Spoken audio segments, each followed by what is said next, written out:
Greetings, everyone. I hope you're doing well.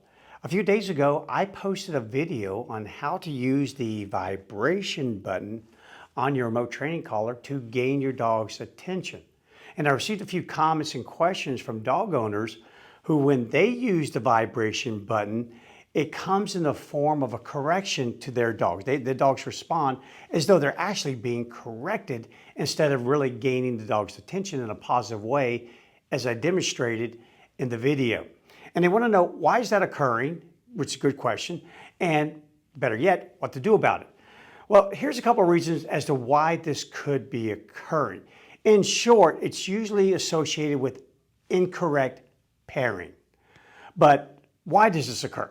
Well, first of all of us respond differently to any sort of novel sensation. Some of us don't seem to notice it at all. Others really respond to it. And a lot of that just depends upon our genetics, our personalities, our experiences in life. So many things factor in as to how your dog will initially respond the very first time it feels something vibrating on their neck.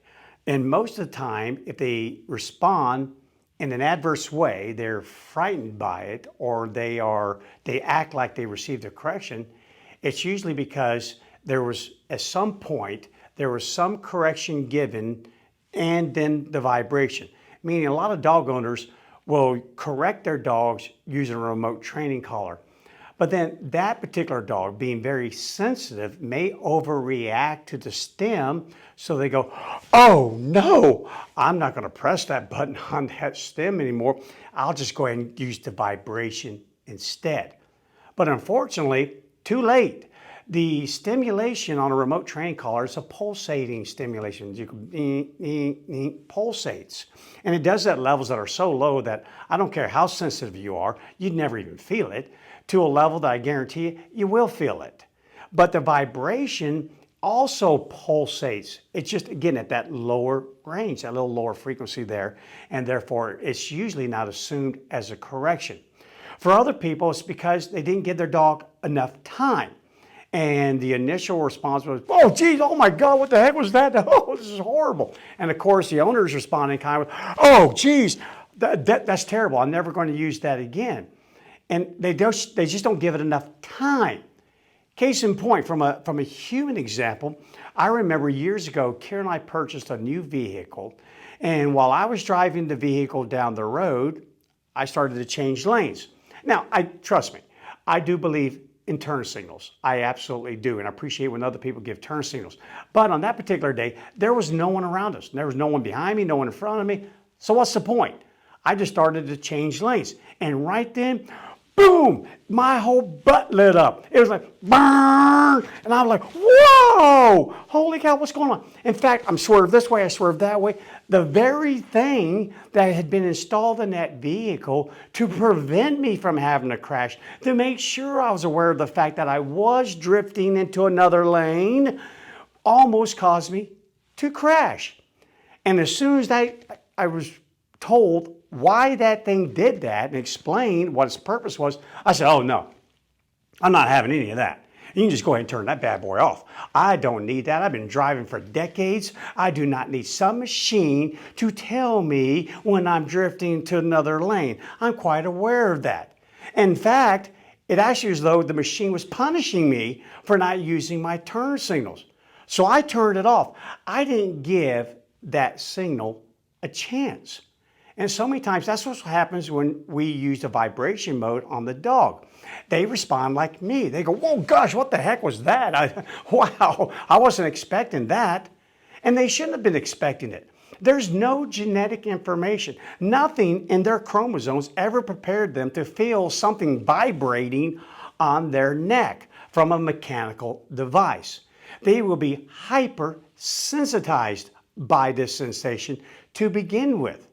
But if you press ahead and go, God, no, I caught you by surprise, didn't I? But tell you what, here's a piece of cheese. Now, here's a little hot dog wiener. Here's some turkey, whatever it is. Every dog has their own thing that they just love. Or here's a ball, like I said.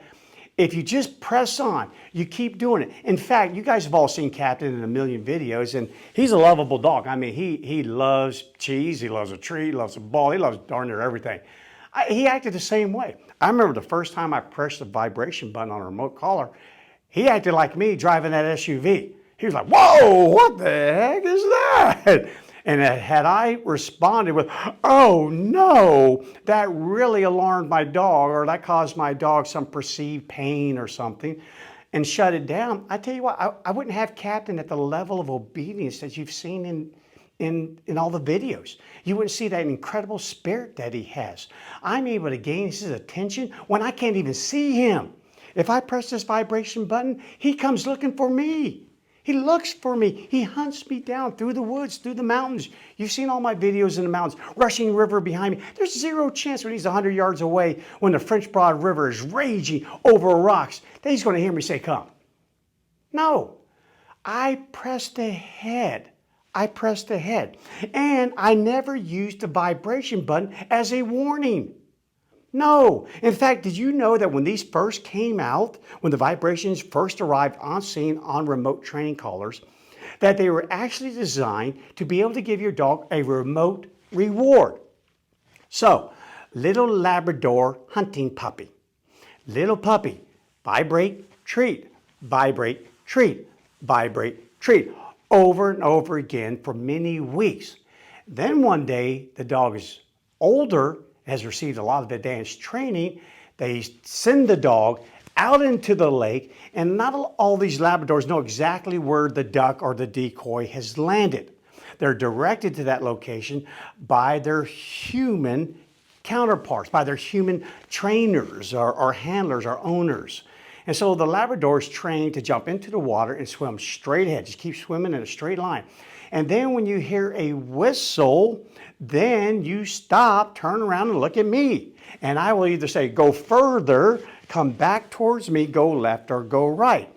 Now, that requires a lot of training. And when that dog stops and turns around and looks at you, you want to be able to say, oh, you did good. That was perfect. So you hit the vibration. And now the vibration, because of all those previous months, was associated with something positive. The dog goes, while it's training, goes, oh, sweet. I did good. I did good. I guarantee I can expect something when I get back to shore. I'm good. Aren't I good? Look at how good I am. It's intended for that. It was really intended for reward. It was never meant to be a warning. And if you've ever overcorrected your dog, again, I've pressed a button on thousands of dogs with a remote training collar, and some at levels that I wouldn't feel on my eyeball, they become sensitized to it. And they react like that, like, what is that? I don't know what that is. And if I don't know what that is, I'm really confused by that, and then I become very fearful by that. But we just press on, and next thing you know, they habituate to it to a degree. And we really don't want them to really habituate to it. I want you to understand that when you receive this signal, there's a reason why, and here's what you can do to make it go away if it happens to be a wee bit uncomfortable. But if we ever do that, and then you suddenly switch over to the vibration mode, for those hypersensitive dogs that have not been given the opportunity to habituate to it, or to at least at a minimum to become desensitized to that sensation, that haptic sensation, they'll think that the vibration is just a lesser correction. Or they'll go, whoo, oh, that was close. Oh man, that felt like a big one was coming. Oh my goodness. So again, guys, even if this has happened, let it go. Let it go. Go back to vibration and something incredibly positive. Whether that's just a darn good pet, whether that's immediate go out and play, whether that is some sort of delicious treat, keep doing it. There has never, ever been a dog. And remember what I do. Canine pharmacotherapy. I deal with dogs that are not your normal dogs. They suffer from psychiatric disorders very similar to those of human beings. And if I can get them to associate the vibration with, hey, pay attention to me, and that's a really positive thing.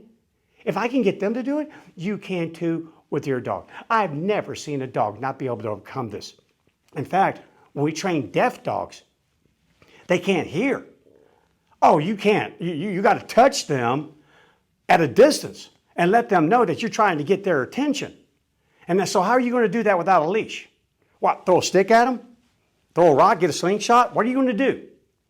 No, we touch this. You know what they do?